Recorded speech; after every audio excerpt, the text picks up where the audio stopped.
este librito de la OMS, donde pueden encontrar pues todos los apartados de las neoplasias que derivan de la célula progenitora hematopoyética. Estas neoplasias mieloproliferativas las podemos dividir en leucemia mieloide crónica, BCR-ABL positiva, que es la que ya vimos, leucemia neutrofílica crónica, policitemia vera, mielofibrosis primaria, trombocitemia esencial, leucemia eosinofílica crónica y una neoplasia mieloproliferativa no clasificable. Entonces, vamos a ver estas tres, la policitemia vera, mielofibrosis primaria y trombocitemia esencial. Caso clínico 1. Paciente masculino, 65 años, antecedente de hipertensión, sin otro antecedente relevante, acude a consulta por cianosis peribucal, acrocianosis y cefalea. Le hacen una biometría hemática y tiene 20 de hemoglobina y hematocrito de 60. Y el resto de la biometría hemática está sin alteraciones. A ver, ahí en el chat contesten. ¿Usted decide A, iniciar protocolo de estudio para causas secundarias de eritrocitosis o ya directamente hacer una biopsia de médula ósea? Porque el paciente cursa con policitemia vera. ¿Quién dice A? ¿Quién dice B? Ahí en el chat.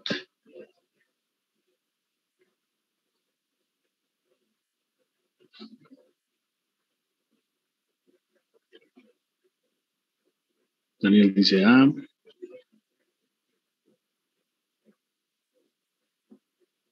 Rodrigo dice B. Bueno, la mayoría dice A, ¿no? Entonces, vamos a ver que efectivamente, pues sí, es más común que haya una eritrocitosis secundaria y eso ustedes pues van a ver todas las causas en el artículo que les dejé ahí en Edmodo. Entonces, bueno, una biopsia de médula ósea pues nos sirve cuando sospechamos de una neoplasia mieloproliferativa, pero de entrada es más frecuente las causas secundarias. Se descartaron las causas secundarias, ahora sí, y la biopsia de médula ósea reporta hipercelularidad, panmielosis y megacaricitos pleomórficos.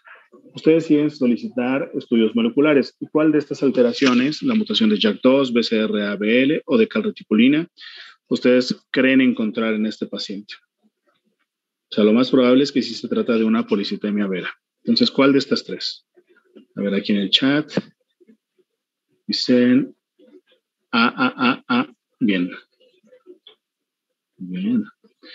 Bueno, entonces, se encontró la mutación de JAK2. ¿Qué tratamiento le propondrían al paciente?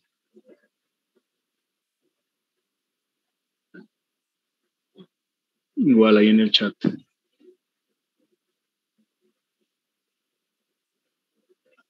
Alguien así que diga algún tratamiento.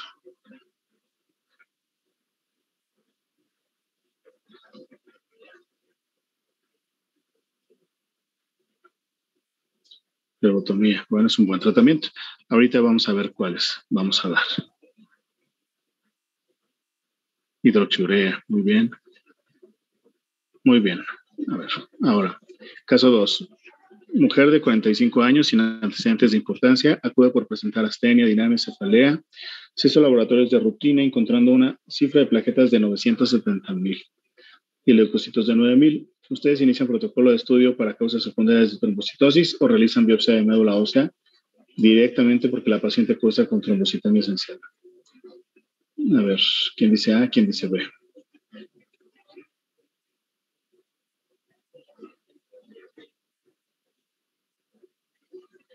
Alberto dice A. Bueno, muy bien, la mayoría dice A, ¿no? Y aplica pues también lo mismo para la trombocitemia esencial. La mayoría de las veces son causas secundarias. Vamos a ver.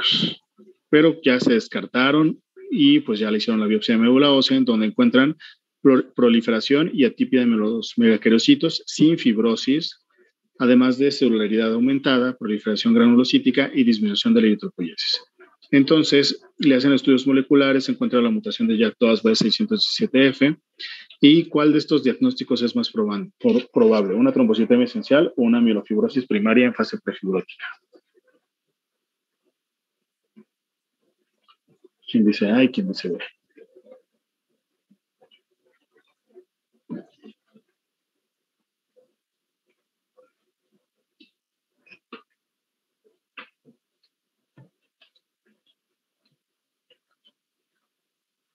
Trombocitemia esencial o mielofibrosis primaria.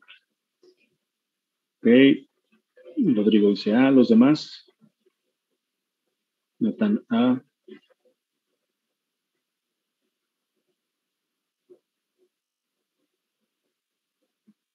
¿Los demás qué dicen? ¿O ya se quedaron dormidos? Ok. Bueno, muy bien. Entonces, vamos a entrar ya a la clase para tratar de responder estas preguntas. Ustedes recuerdan esta foto este dibujo de la hematopoiesis. Recuerdan que la célula progenitora hematopoyética tiene sobre todo dos características: la capacidad de autorrenovarse y diferenciarse. Entonces, hay neoplasias como estas, neoplasias hematológicas, en donde la célula progenitora hematopoyética está alterada por alguna mutación, como en el caso de la policitemia vera, pues la mutación de JAK2 o la mutación de B617F o la mutación del exón 12. O en el resto de las neoplasias mieloproliferativas, pues por ejemplo de calreticulina o MPL. ¿Qué produce esta mutación? ¿Cuál es la consecuencia de estas mutaciones? Pues que la célula progenitora hematopoyética no requiera de señales externas para tener que proliferar y diferenciarse. Entonces, por sí misma va a estar de manera anormal, proliferando y diferenciándose. ¿Okay? Por lo regular, estas alteraciones suelen suceder pues, en etapas tempranas, por lo tanto, pues sobre todo está aumentada justo esta capacidad de proliferar y las células en un inicio se pueden diferenciar correctamente. Poco a poco, a lo largo de la evolución de estas enfermedades, como la célula es inestable, van ganando nuevas alteraciones o nuevas mutaciones que posteriormente pueden aumentar el riesgo de que estas células ya no se diferencien y deriven en leucemias agudas, ¿no? Debido a que estas células también pues, están secretando citocinas anormales, pues también se crea un ambiente patológico dentro de la médula ósea. Y, por ejemplo, en el caso de la mielofibrosis, estas células en algún punto van a tener que salir ahí de su casa, de su nicho, porque ya va a ser inhóspito para ellos. Muy bien. Entonces, bueno, esto ya lo hemos mencionado en clases previas. Sabemos que un paciente o una persona que tiene una hematopoiesis normal, debido pues, a diferentes factores, como en este caso las mutaciones, pueden cambiar esta hematopoiesis normal a una hematopoiesis anormal. Prácticamente esto sucede con cualquier tejido, con cualquier tipo de cáncer. Estos que vemos aquí arriba son los marcadores del cáncer. Solo tendríamos que agregar una evasión del sistema inmune, la capacidad de cambiar del metabolismo y todas estas estas propiedades de las células del cáncer que vemos aquí, ¿no? La falta de respuesta a señales antiproliferativas y aquí una respuesta aumentada o independencia de las señales proliferativas. Estas células también son capaces de evadir la apoptosis, provocar invasión tisular, metástasis, tener un potencial replicativo ilimitado y generar también angiogénesis.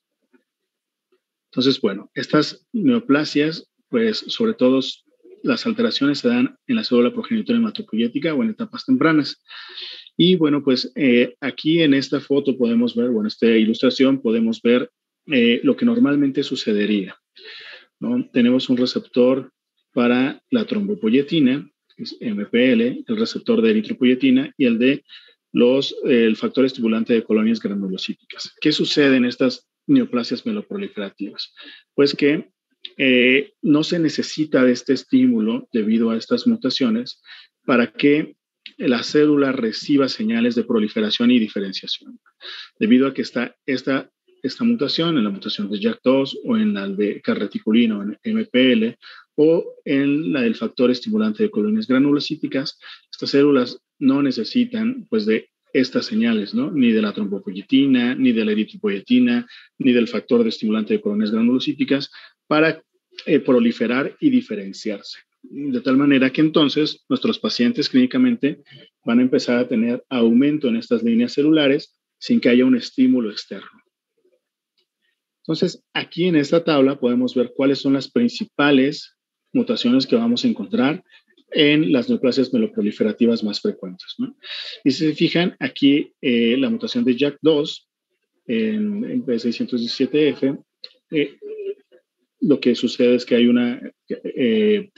que esta sinasa de tirosina pues puede enviar señales de proliferación.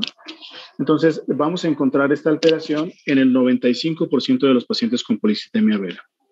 en el 50-60% de los pacientes con mielofibrosis primaria y también en el 50-60% de los pacientes con trombocitemia esencial.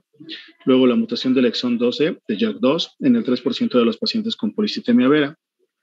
La mutación de MPL la vamos a encontrar en el 2-3% de los pacientes con trombocitemia esencial y en el 3-5% de los pacientes con mielofibrosis primaria.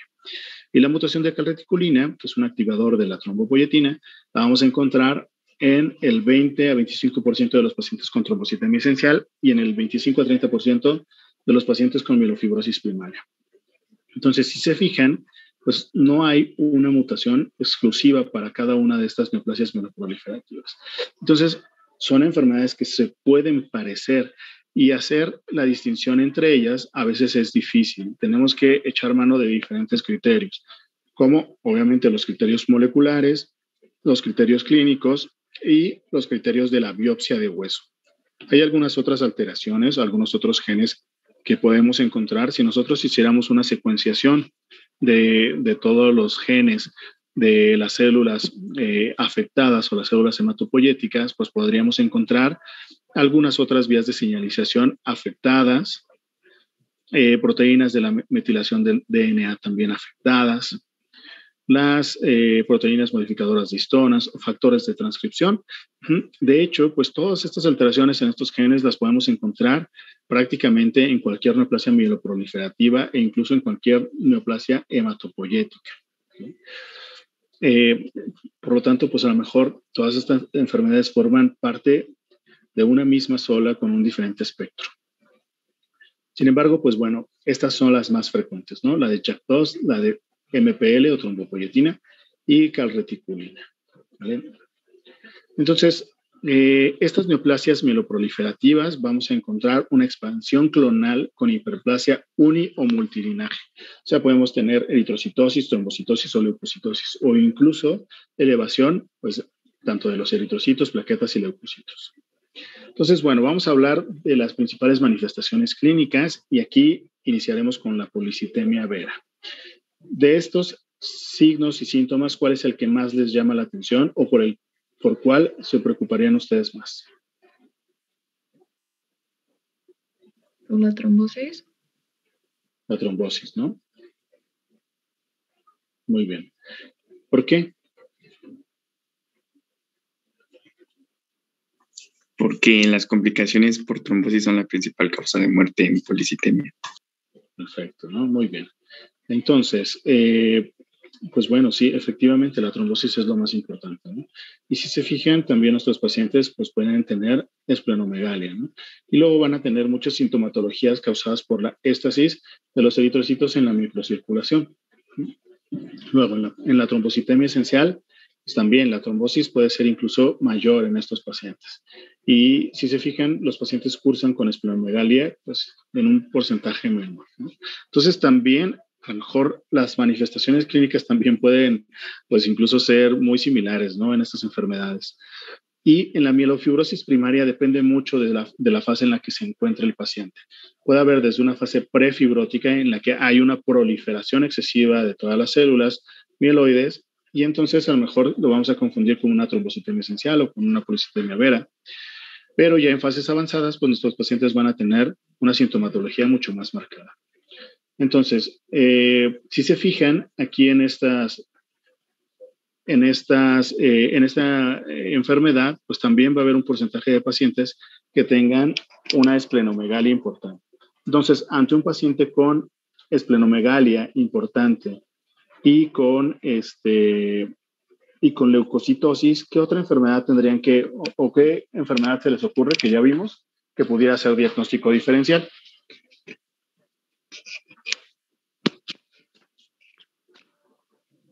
¿Un linfoma? No. Otra neoplasia mieloproliferativa que vimos. La leucemia mieloide crónica. Justo la leucemia mieloide crónica, ¿no? Entonces también hay que hacer el diagnóstico diferencial con esta enfermedad. Obviamente, pues cuál va a ser aquí el estudio que nos va a decir se trata de una leucemia mieloide crónica y no de una mielofibrosis primaria.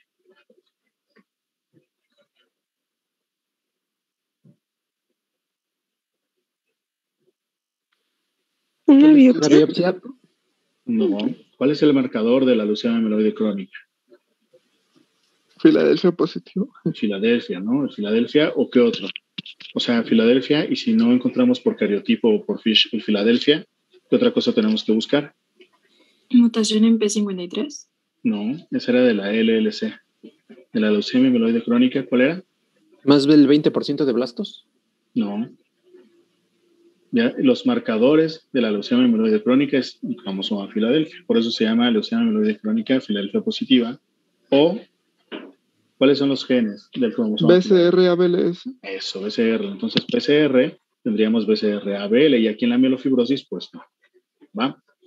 Entonces, para todas estas enfermedades, este grupo de enfermedades, tenemos que hacer una buena historia clínica para ver los antecedentes hemorrágicos y trombóticos de nuestros pacientes, porque ya vimos que dentro de las principales causas de muerte de estos pacientes son las trombosis.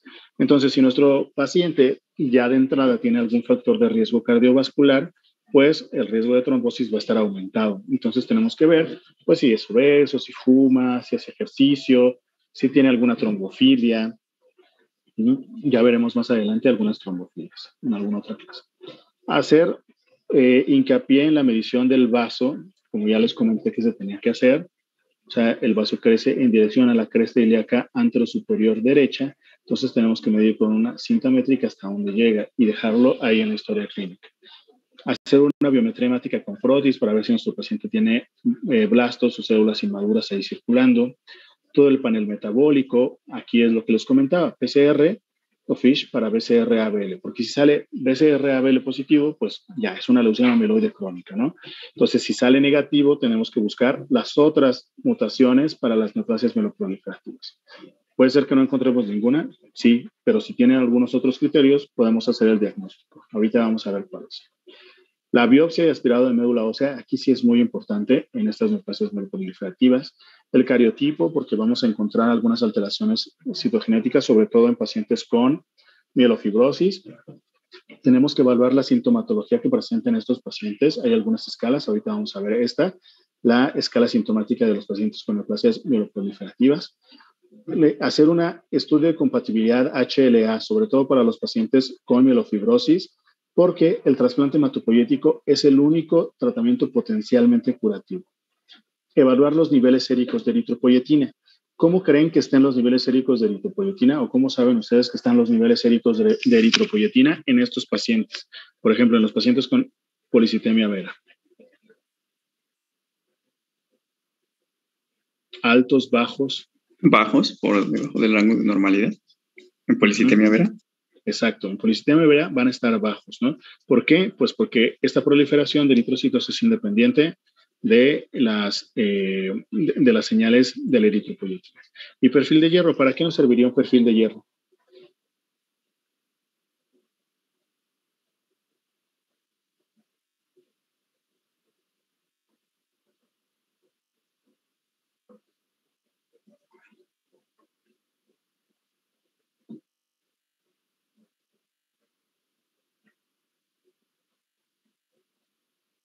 ¿Para qué creen que nos sirve? A ver, voy a empezar a preguntar así al azar. A ver, Luis Daniel Hinojosa. Sí, doctor. Aquí. A ver, ¿para qué nos servirá un perfil de hierro en estos pacientes? Pues al haber algunos eritrocitos defectuosos, puede que también haya una liberación de hierro secundaria a su hemólisis. A ver, no va por ahí. A ver, alguien. ¿No estaría disminuido el hierro? Puede estar disminuido, ¿no? Puede estar disminuido por un alto consumo, pero también una causa importante de trombocitosis esencial es la deficiencia de hierro. Entonces, por si en algún momento a ustedes les llega un paciente con trombocitosis, tienen que buscar que no curse además con una anemia ferropénica, porque a lo mejor pudiera tener un sangrado y el cuerpo identifica ese sangrado y genera una trombocitosis compensatoria. ¿Okay? Bueno, y los estudios de coagulación, porque al haber una cifra muy elevada de plaquetas o de eritrocitos, puede suceder un fenómeno que se llama enfermedad de von Willebrand adquirida.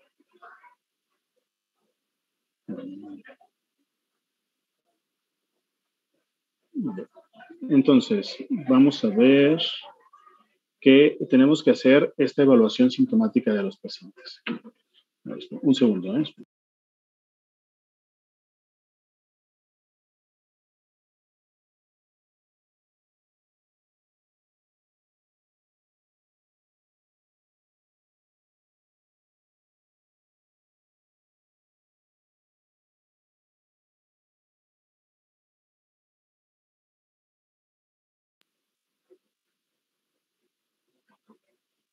Ok, entonces tenemos que hacer la evaluación sintomática de estos pacientes, ¿no? O sea, sobre todo en los pacientes con mielofibrosis, evaluar su sintomatología, porque desafortunadamente muchas veces lo único que vamos a poder hacer para estos pacientes es tratar de mejorar su sintomatología. Por el momento, pues no hay tratamientos curativos más que el trasplante. Entonces, bueno, la policitemia vera es poco frecuente, ¿no? En relación, por ejemplo, con la leucemia mieloide crónica. Tiene una frecuencia de 0.01 a 2 casos por 100,000 habitantes por año. Es más frecuente en las edades avanzadas, sobre todo en personas mayores de 60 años. Tiene una relación hombre-mujer de 2 a 1. En México, pues no tenemos unas estadísticas, pues, que describan de una manera fidedigna, pues, nuestra epidemiología. Entonces, estos son los criterios para hacer el diagnóstico de policitemia vera. Entonces, vamos a ver que si nuestros pacientes, por ejemplo, si son hombres o mujeres, cursan con una cifra recurrente elevada de hemoglobina o hematocrito, más de 16.5 gramos sobre decilitro en hombres y 16 gramos en mujeres, o 49%, 48% de hematocrito, pues entonces vamos a tener que seguirlos a lo largo del tiempo y a la par descartar esas causas secundarias que ustedes van a trabajar en el artículo que subí. Entonces, si esto sigue así, el siguiente paso sería buscarles la mutación de JAK2, B617F o la del exón 12. Ajá. Si encontramos estos dos positivos, pues ya tenemos el diagnóstico. Y podemos obviar la biopsia de médula ósea. Pero si no encontramos la mutación de JAK2 y este paciente continúa así, pues lo ideal sí es hacer una biopsia de médula ósea y apoyarnos del criterio menor, que es la eritropoyetina sérica disminuida, ¿no? Entonces, bueno, a lo mejor la mutación de JAK2 no la vamos a tener a la mano en todos los centros, pero pues sí es más fácil poder tener un patólogo que interprete esta biopsia de médula ósea y hacer los niveles séricos de eritropoyetina y seguir clínicamente a nuestros pacientes para poder hacer el diagnóstico. Una vez que hacemos la biopsia de médula ósea, pues podemos ver algo parecido a esto, ¿no? Si se fijan, es una médula ósea que tiene muchas células, muchísimas. Y además tiene varios megacariocitos, pero los megacariocitos se ven normales. Entonces vamos a encontrar panmielosis, hiperseguridad, panmielosis, o sea, proliferación del linaje eritroide, mieloide, de los megacariocitos. Y los megacariocitos van a tener diferentes formas, pero van a tener un aspecto normal. Entonces, ya que hacemos el diagnóstico de estos pacientes, tenemos que evaluar el riesgo de trombosis. Y podemos dividir a nuestros pacientes en pacientes de bajo riesgo, aquellos menores de 60 años sin evidencia o historia de trombosis, o de alto riesgo, pacientes mayores de 60 años o con historia de trombosis, o con historia de trombosis. Entonces, para los pacientes de bajo riesgo, como les pregunté al inicio, pues ¿cuál sería el tratamiento? Pues lo ideal sí sería hacerles la flebotomía, obviamente corregir los factores de riesgo cardiovascular y dosis bajas de ácido acetilsalicílico. Los pacientes de alto riesgo, aquellos que ya tengan más de 60 años o historia de trombosis, lo ideal sería dar tratamiento citorreductor con algún fármaco como la hidroxiurea, que también ya me contestaron ahí en el inicio de la clase. Y obviamente corregir los factores de riesgo cardiovascular y además dar ácido acetilsalicílico. Y podemos dar o no, o hacer o no flebotomías. ¿Cómo indicamos nosotros una flebotomía? O sea, si ustedes quieren mandar a un paciente a una flebotomía, ¿qué indicaciones le darían a ese paciente? Para que, sí, ¿qué indicaciones escribirían ustedes y a dónde lo mandarían para hacer esa flebotomía?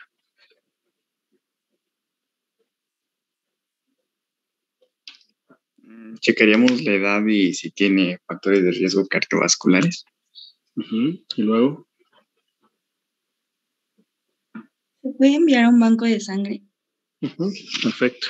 Y pues ahí se extrae sangre, ¿no? Prácticamente es como si estuvieran donando sangre, solo que la mayoría de las veces, bueno, esa sangre se desecha y bueno, gracias a eso, entonces nuestro paciente va a tener una disminución en la masa eritrocitaria que está circulando ahí dentro de su cuerpo. Entonces, bueno, este es otro algoritmo un poquito más complejo que viene en las guías de la NCCN. Si ustedes se meten a esta página van a encontrar guías para el tratamiento, para el diagnóstico y tratamiento de prácticamente cualquier tipo de cáncer. Entonces, pues bueno, las neoplasias mieloproliferativas también tienen ahí una sección y prácticamente pues es un algoritmo bastante similar a lo que les había mencionado, ¿no? Menores de 60 años sin historia de trombosis, pues manejo de factores de riesgo cardiovascular, dosis bajas de aspirina y la flebotomía para mantener el hematocrito en menos de 45%. Hay pacientes que no responden y entonces algunas veces tenemos que utilizar algunos otros fármacos como el interferón o ruxolutinib, que es un inhibidor de JAK2. Los de alto riesgo, pues bueno, casi a todos prácticamente les vamos a dar citorreducción para mantener el hematocrito en menos de 45%. Entonces, bueno, puede haber pacientes, son raros, pero puede haber pacientes que no respondan a la hidroxiurea y tenemos que cambiarlos por algunos otros fármacos como justo el interferón o el ruxolitinib. ¿Cómo vamos a saber que no están respondiendo a la hidroxiurea? Pues porque además de la hidroxiurea necesitan pues flebotomías para mantener el hematocrito en menos de 45% después del tratamiento con hidreat al menos 2 gramos al día.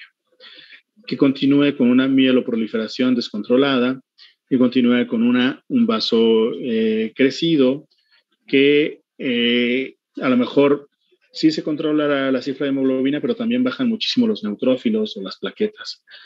¿Okay? O que tenga toxicidad en algún otro lugar por la hidroxiurea. Por ejemplo, salgan úlceras maleolares. Eso puede suceder en los pacientes con hidrea. Salen úlceras como si fueran úlceras por insuficiencia venosa, sobre todo a nivel de los maleolos. Síntomas gastrointestinales, síntomas mucocutáneos. También pueden salir úlceras en la cavidad oral. Recientemente tuve una paciente que se inició tratamiento con hidrea y llegó con muchas úlceras en la cavidad oral. Lo tuve que suspender. Y bueno, pues fiebre con cualquier dosis de hidroxiurea. Prácticamente pues lo mismo para los pacientes con trombocitemia esencial. Entonces, bueno, pues como si se darán cuenta, no tenemos muchas opciones muchas opciones de tratamiento. Nuestra principal línea de tratamiento son las flebotomías, la hidroxiurea, el control de factores de riesgo cardiovascular y si no responden nuestros pacientes, pues bueno, probar con el interferón o con el ruxolitinib. Estos son los criterios de respuesta. Obviamente lo que buscamos es una respuesta completa. Eso significaría que los síntomas están controlados, que la biometría hemática está prácticamente normal con un hematocrito menor a 45%, que no haya síntomas de enfermedad progresiva y que la biopsia de médula ósea esté normal y que no tenga fibrosis reticulítica. Estos pacientes, desde que se diagnostican hasta que mueren, tienen una mediana de supervivencia pues, de 13 hasta 24 años. Por lo tanto, si son pacientes que se diagnostican en una edad por ahí de 60 años, pues bueno, todavía les queda un buen de vida, ¿no? Y prácticamente pueden llegar a una esperanza de vida similar a la de las personas que no tienen leucemia. Puede llegar a tener trombosis hasta en el 20% de los casos o transformarse a una mielofibrosis o incluso a una leucemia aguda. ¿Cómo vamos a sospechar que se está transformando a una mielofibrosis? Pues bueno, aquí la OMS también nos propone unos criterios para hacer el diagnóstico de una mielofibrosis post-policitemia vera. Obviamente tendríamos que haber diagnosticado primero la policitemia vera y a estos pacientes los vamos a estar siguiendo a lo largo del tiempo y de repente empezamos a ver que en lugar de tener policitemia, pues ya van a tener anemia o van a tener mucho más sintomatología o empieza a crecer el vaso a pesar del tratamiento. Le hacemos nuevamente una biopsia de hueso y encontramos que ya hay una fibrosis importante ahí en la médula ósea. Entonces, pues bueno, eso lo vamos a definir como una mielofibrosis post-policitemia vera. Bueno, ahora hablaremos de la trombocitemia esencial. Entonces, la trombocitemia esencial también es una neoplasia mieloproliferativa, Filadelfia negativa. Es más frecuente que la policitemia vera, de 0.6 a 2.5 casos por 100,000 habitantes, eso a nivel mundial, pero en México también parece que es así, que es la neoplasia mieloproliferativa, Filadelfia negativo, más frecuente, perdón. Hasta 15% de los pacientes pueden llegar a tener menos de 40 años, ¿no? Y en México, pues no se sabe, aunque estamos en vías de hacer un registro de estas neoplasias mieloproliferativas. Por ejemplo, estas son estadísticas del Hospital General de México. Podemos, hasta la fecha llevo incluidos 34 pacientes y podemos ver que es más frecuente en las mujeres, ¿no? 79% de los casos tratados aquí en el Hospital General son mujeres, con una edad media al diagnóstico de 59 años. También, sobre todo, ahí ronda los 60 años en promedio de la edad de estos pacientes. Y una vez que identificamos o sospechamos de esta enfermedad, porque nuestros pacientes tienen una trombocitosis persistente y ya descartamos causas secundarias de trombocitosis, pues lo ideal sí es hacer una biopsia de médula ósea. En esta biopsia vamos a encontrar megacariocitos maduros y de gran tamaño con núcleo hiperlobulado, sin incremento de la granulopoyesis o eritropoyesis, a diferencia de la policitemia vera, que ahí sí incrementaba todo. Y no vamos a encontrar fibrosis reticulínica. Vamos a tener que descartar alguna otra neoplasia mieloproliferativa y tenemos que buscar estas mutaciones, la de JAK2, la de calreticulina y la de MPL. Entonces, si se fijan, pues aquí es muy importante la biopsia de médula ósea. Así veríamos una biopsia de médula ósea de un paciente con trombocitemia esencial. También tiene muchos megacariocitos, pero se ven pues relativamente normales. Y ese va a ser nuestro principal punto para poder distinguir una trombocitemia esencial de una mielofibrosis primaria en una fase prefibrótica. La morfología y la localización de los megacariocitos. Entonces, una vez que hacemos el diagnóstico, entonces pues ya tenemos que evaluar también el riesgo. Y para evaluar el riesgo tenemos esta escala, la escala IPSET, que evalúa los siguientes factores. La edad, si nuestro paciente tuvo una trombosis previa, si tiene factores de riesgo cardiovascular, hipertensión, diabetes o si fuma. Y si tiene la mutación de JAK2, B617F, porque se ha visto que los pacientes que tienen esta mutación tienen un riesgo trombótico mayor a los que tienen la de calreticulina o MPL o no tienen ninguna de estas tres. Entonces, a nuestro paciente, por ejemplo, si es mayor de 65 años, le damos un punto. Si tiene antecedente de una trombosis, 2 puntos. Si tiene alguno de los factores de riesgo cardiovascular, 1 punto, o la mutación de JAK2, 2 puntos. Entonces, después hacemos la sumatoria y clasificamos a nuestro paciente en un grupo de riesgo: bajo, intermedio o alto. Y aquí podemos ver el riesgo de trombosis por año que tiene cada uno de estos pacientes dependiendo de su grupo de riesgo. Si se fijan, los del grupo de riesgo alto van a tener casi 3.6% de riesgo de tener una trombosis por año, ¿no? A medida que va pasando el tiempo, pues ese riesgo obviamente se va incrementando porque se van sumando factores de riesgo cardiovascular. Entonces, eso puede poner en riesgo la vida de los pacientes. El tratamiento también lo vamos a dividir en función del riesgo de los pacientes. Los pacientes de bajo riesgo, que son por lo regular pacientes jóvenes que no tienen la mutación de JAK2, pues únicamente vamos a hacer una corrección de los factores de riesgo cardiovascular y dar aspirina, dosis bajas de aspirina. Obviamente, si tiene una elevación muy importante de la cifra de plaquetas, si tiene riesgo de hacer una enfermedad de von Willebrand adquirida y por lo tanto tener riesgo de sangrado, entonces pues esos pacientes también se van a beneficiar de citorreducirlos con hidroxiurea. Sin embargo, pues la indicación así absoluta de dar hidroxiurea o tratamiento citorreductor pues son aquellos pacientes con un riesgo intermedio o alto, aquellos pacientes mayores de 60 años o que tengan la mutación de JAK2. Esos pacientes sí les vamos a dar hidroxiurea para tratar de bajar la cifra de plaquetas, además de la aspirina y de la modificación de los factores de riesgo cardiovascular. Entonces, en algunos pacientes también podemos utilizar el interferón. Por ahí yo sí tengo algún paciente con interferón porque no responden a la hidrea y suele controlar de una manera eficaz también la cifra de plaquetas. Los criterios de respuesta para trombocitemia esencial, que son prácticamente los mismos que para la policitemia vera. ¿Y qué sucede si no responden? Pues también podemos valorar el uso de ruxolitinib o incluso busulfán. Sin embargo, este busulfán no se usa mucho porque se veía que utilizando el busulfán aumentaba el riesgo de que se transformara en una leucemia esa trombocitemia esencial. Normalmente los pacientes con esta enfermedad tienen una supervivencia normal, pero pueden llegar a morir de alguna trombosis. Entonces hay que cuidar sobre todo eso. También pueden transformarse en una mielofibrosis o incluso en una leucemia aguda. Y lo mismo, vamos a sospechar que se está transformando en una mielofibrosis cuando vamos a encontrar que en lugar de tener trombocitosis, pues los pacientes empiezan ya incluso sin tratamiento a tener trombocitopenia, ¿no? Entonces empiezan a bajar las plaquetas, empieza a elevar la deshidrogenasa láctica, el paciente empieza a tener una esplenomegalia mayor, a tener mayor sintomatología.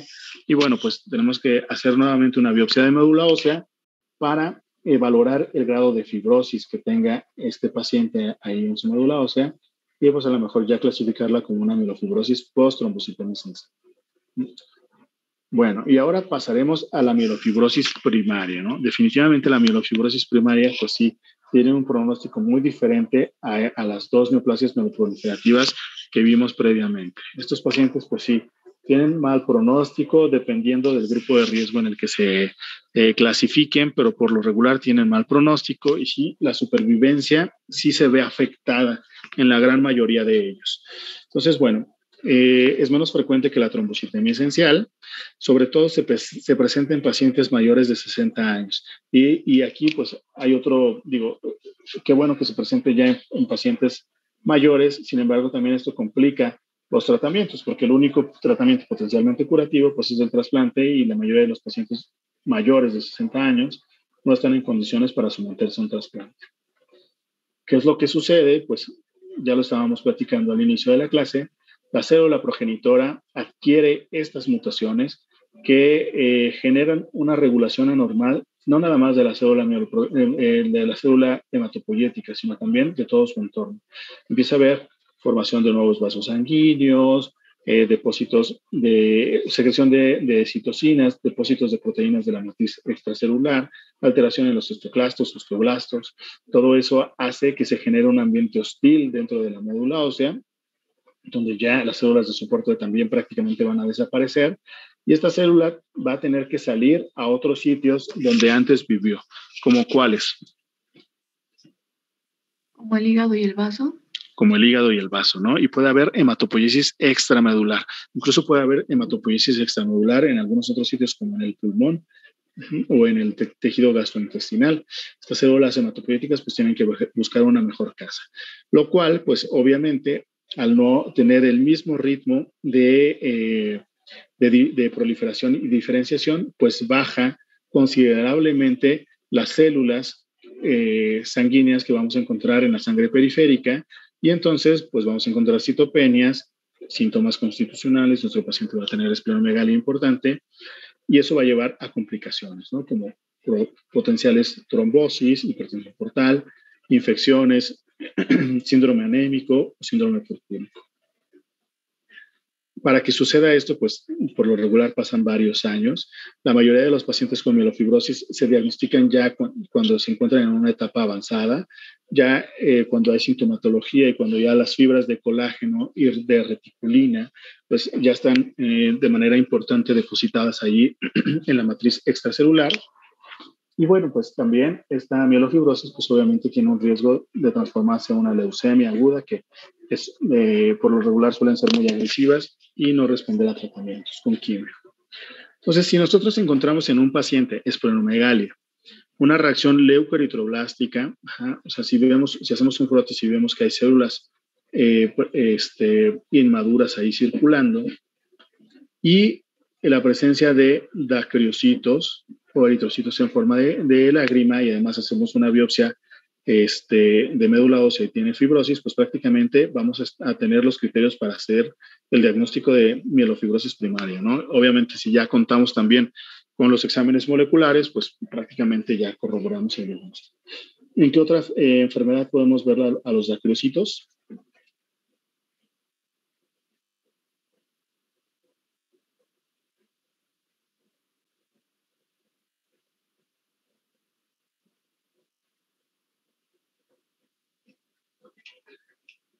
¿En qué otras situaciones podemos ver a los bactericitos, a los eritrocitos en forma de lágrima?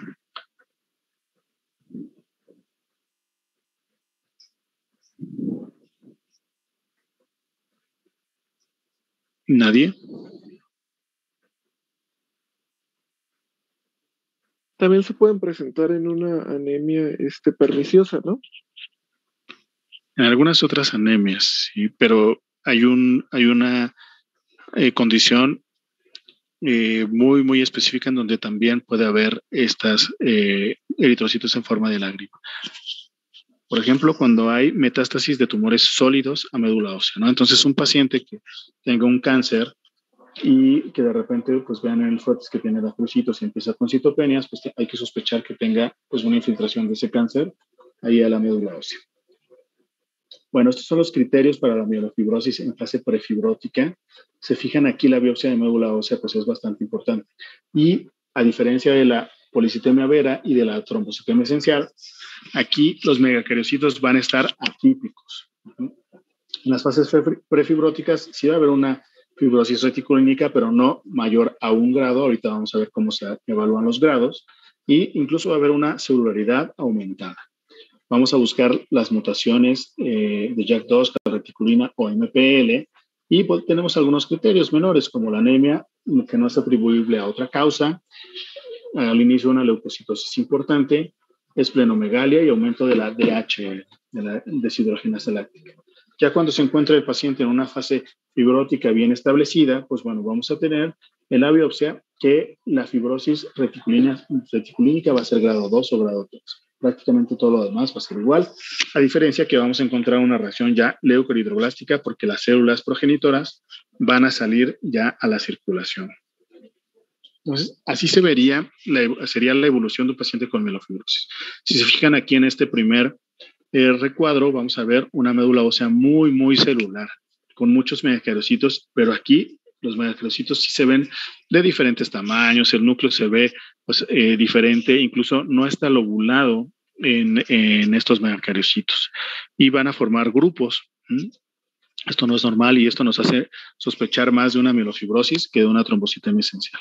Y a medida que va pasando el tiempo se van depositando estas redes de reticulina y colágena, estas redes de colágeno, hasta que ya prácticamente se queda esclerótica la médula ósea y todas estas células pues ya salen de ahí, ¿no? Así se gradúa el grado de fibrosis, de escasas fibras de reticulina sin intersecciones, hasta un aumento de fibras de reticulina difuso, denso, con gran cantidad de intersecciones, a sus gruesos de fibras de colágena y a medida osteoesclerosis. Aquí podemos ver algunas fotos también de pacientes que tienen una mielofibrosis primaria en fase prefibrótica. Si se fijan, tienen muchos megacariocitos, pero se ven feos, no se ven normales.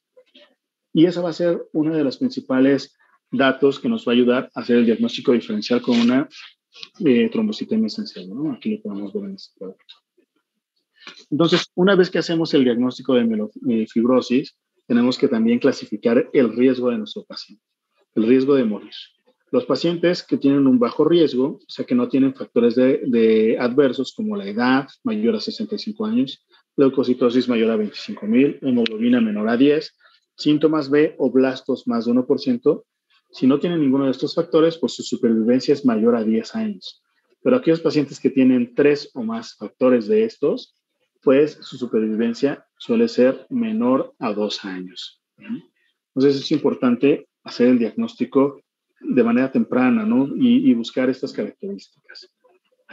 Aquí lo vemos de una manera pues, más gráfica, cómo la supervivencia de estos pacientes cambia drásticamente en función del riesgo. Hay algunas otras escalas que incluyen ya pues, el cariotipo, como por ejemplo el DIP+, que incluye las alteraciones citogenéticas como la trisomía del 8, un cariotipo complejo, las alteraciones en el cromosoma 7 o en 11q, en el 5, 5q, en 12p. Si encontramos alguna de estas alteraciones en el cariotipo, pues es de mal pronóstico y también le tendríamos que dar un pico. Entonces son otros criterios, pero si se fijan, pues también nos sirven para discriminar o para saber si nuestro paciente va a vivir mucho o poco. Aún así, pues sí se ve bastante disminuida la supervivencia, a diferencia de las otras dos neoplasias meloproliferativas. Algunos otros sistemas pronósticos incluyen algunas otras mutaciones. Pero bueno, ya les comenté que no hay tratamientos curativos para los pacientes con mielofibrosis. Lo único que podemos hacer hasta el momento es tratar de mejorar sus síntomas. Y uno de los fármacos que ha demostrado mayor eficacia para la reducción de los síntomas es el ruxolutinib, un inhibidor de JAK2. También podemos utilizar el interferón o la hidroxiurea si nuestro paciente tiene una leucocitosis importante. Y pues algo bastante que tenemos que tener una especial atención es que si nuestro paciente es joven y no tiene factores de riesgo o está fit o está en condiciones, tenemos que evaluar si nuestro paciente tiene un donador HLA compatible para hacerle un trasplante hematopoyético. ¿Okay? También pues podemos de manera separada, tenemos que mejorar la sintomatología de estos pacientes y parte de esa mejoría es tratar de disminuir los requerimientos transfusionales. Entonces, algo que se recomienda también es evaluar los niveles de eritropoyetina.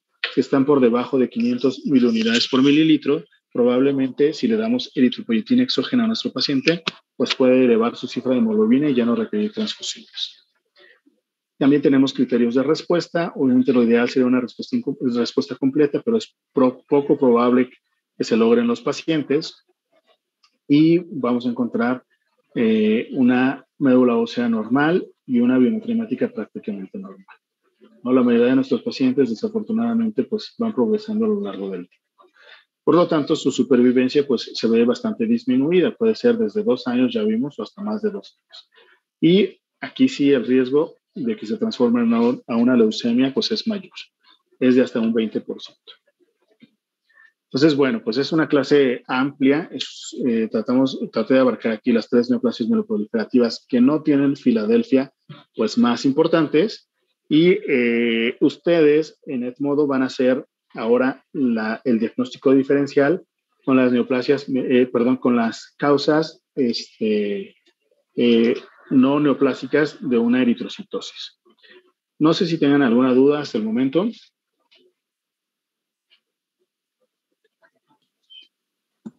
No, doctor. No, doctor. Bueno, muy bien. Así me parece que sí han estado ahí estudiando y leyendo los temas, entonces así pues podemos hacerlo más fluido. El día de mañana toca síndrome anémico y anemia ferropénica, ¿verdad? Sí, doctor. Sí, doctor. Perfecto. Pues entonces nos vemos el día de mañana y hagan la asignatura que les dejé ahí en el blog. Gracias, doctor. Gracias. Hasta Muy luego. bien. Cuídense mucho. Hasta luego. Hasta luego, doctor. Gracias. Buen día.